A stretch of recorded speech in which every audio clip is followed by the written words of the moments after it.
या देवी सर्वभूतेषु शक्ति रूपेण संस्थिता नमस्तस्यै नमस्तस्यै नमस्तस्यै नमो नमः। भगवती तो संपूर्ण भूतों में शक्ति के रूप में स्थापित है। अब संपूर्ण भूत यही होते हैं, क्षितिजल पावक गगन समीरा, जो पंच महाभूत हैं। इन्हीं पंच महाभूतों से इस पूरे ब्रह्मांड का निर्माण हुआ।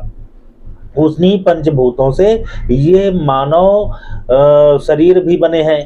तो भगवती तो सब में निवास कर रही है शक्ति के रूप में, चाहे वो विधर्मी हो, अधर्मी हो, या धार्मिक हो, चाहे अधार्मिक हो, तो सब में जो शक्ति विद्यमान है उस शक्ति के रूप में तो माता भगवती ही निवास कर रही है। कीड़े मकोड़े तक जीव जंतुओं में, अंडज पिंडज स्वेदज उद्भिज जितने भी प्रकार की सृष्टि है, तो सब में जो शक्ति के रूप में संचरण हो रहा है वो माता भगवती ही उसमें संचरण कर रही है, क्योंकि शक्ति का स्वरूप ही उसका है।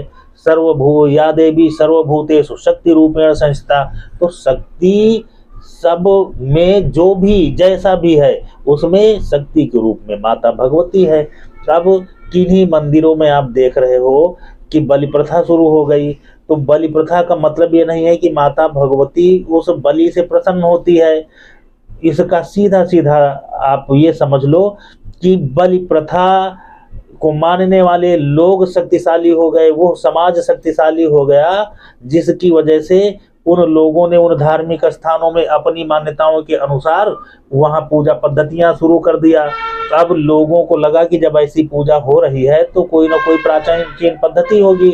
लोगों ने वैसा ही अनुसरण कर लिया उनका, और वो प्रथा बन गई। जबकि बलि प्रथा हमारे सनातन में नहीं है। अब सनातन कौन है?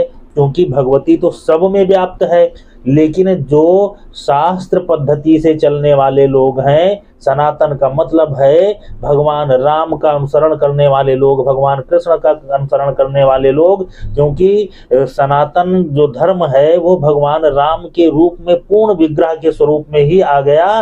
रामो विग्रहवान धर्मा, और धर्म का जो मूल है वह क्षमा दमो अस्तेयम शौचम इंद्रिय निग्रहम अक्रोधा सत्यम अक्रोधा धर्म से 10 लक्षणम। ये तो धर्म के लक्षण है, और जहाँ ये चीज नहीं है वहाँ धर्म हो ही नहीं सकता, वहाँ तो अधर्म है। लेकिन माता तो धार्मिक लोगों में भी शक्ति के स्वरूप में है और अधर्मियों के में भी वो शक्ति के रूप में है। तो जब अधर्म शक्तिशाली हो जाता है तो धर्म ढक जाता है, अधर्म की मान्यताएं हो जाती हैं। जैसे रावण शक्तिशाली हो गया, चल ही सदा वेद प्रतिकूला, जेह विधि होए धर्म निर्मूला, चले सदा वेद प्रतिकूला, माने नहीं विप्र गुरुदेवा, संतन सन करवावहीं सेवा, विप्र धेनु जहाँ लग पावो, नगर गांवपुर आग लगाऊं। ऐसे अधर्म के कार्य करने वाले, अब शक्तिशाली है वो, तो लोग उसका भी अनुसरण कर रहे हैं, और उसके पास भी सर्व संपन्नता है, सब कुछ है, लेकिन वो शक्ति अर्जित किया। अब उस शक्ति का वो जैसा समाज में उपयोग कर रहा है लोग उसका अनुसरण करेंगे। लोग, क्योंकि समाज तो उसका अनुसरण करती है जो सफल होता है, शक्तिशाली होता है। इसलिए अगर आप धार्मिक हो तो आप सबसे पहले आप अपने को शक्तिशाली बनाओ, वैचारिक रूप से, आर्थिक रूप से, सामाजिक रूप से, शारीरिक रूप से, हर तरीके से आप अपने को शक्तिशाली बनाओ। जब आप शक्तिशाली हो जाओगे और अधर्म पर आपकी विजय हो जाएगी, तब लोग आपका अनुसरण करेंगे ना। भगवान राम ने क्या किया? अपने आप को शक्तिशाली ही तो बनाया। अल्पकाल विद्या सब पाई, बाल्यावस्था में ही उनको सारी विद्याओं का ज्ञान हो गया। उनके गुरु वशिष्ठ जी के द्वारा, विश्वामित्र जी के द्वारा, अगस्त जी के द्वारा, अन्य ऋषि मुनियों के द्वारा तमाम जो उनको ये शक्तियां मिली, ज्ञान मिला, इसके बल पर वो शक्तिशाली हो गए।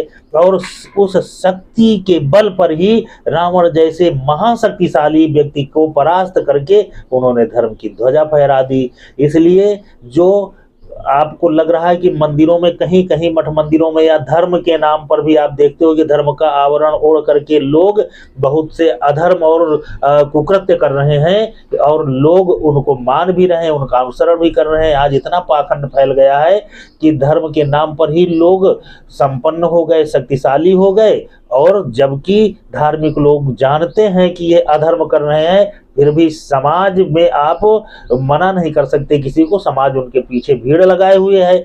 तो इसका कारण यह है कि उन्होंने साम दाम दंड भेद तमाम तरीके अपना करके उन्होंने अपने आप को शक्तिशाली किया, अपनी पहचान बनाई और अपनी वाक्य पटुता से, अपने हर तरीके के कर्मों से अपने आप को शक्तिशाली बनाकर समाज में स्थापित किया और लोग उनका अनुसरण कर रहे हैं। इसलिए अगर आपको उनको नीचा दिखाना है या उनको डोमिनेट करना है या उनके इन क्रियाकलापों का विरोध करना है, तो आपको शक्तिशाली होना पड़ेगा। अगर आप धार्मिक हो तो आप अपने आप को शक्तिशाली बनाओ और अपने को श्रेष्ठ बना करके समाज में स्थापित करो और आप अच्छी चीजों को समाज में दो। अगर आपको उनकी चीजें बुरी लग रही हैं और अगर आप वैराग्यपूर्ण भक्ति कर रहे हो तो फिर ये सारी चीजों को आप देखो ही नहीं, क्योंकि आपका जब भगवान से प्रीत हो जाएगी, आपका नेह भगवान से हो जाएगा और भगवान पे भरोसा हो जाएगा, विश्वास हो जाएगा, तो बिना भगवान के जब एक पत्ता नहीं हिलता है, ईश्वर के बिना शक्ति के एक पत्ता भी नहीं हिल सकता, तो जो भी इस संसार में घटनाएं घटित हो रही हैं वो भगवान की इच्छा से ही हो रही हैं। तो आप इनको सब भगवान की इच्छा मान करके आप भगवान में रत हो जाओ।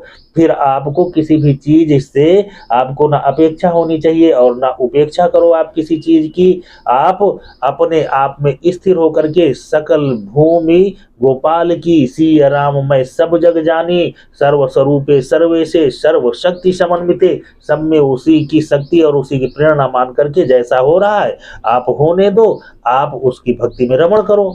लेकिन अगर आप सामाजिक परिवर्तन चाहते हो तो फिर आपको शक्तिशाली होना पड़ेगा, तभी आप सामाजिक परिवर्तन कर सकते हो। अपनी बात आप समाज को बता सकते हो और मनवा सकते हो, क्योंकि जो व्यक्ति कमजोर होता है तो कमजोर व्यक्ति को कोई भी व्यक्ति पसंद नहीं करता है, ना उसकी कोई बात मानेगा। अगर आपको अपनी बात मनवानी है तो पहले आप अपने को शक्तिशाली बनाओ।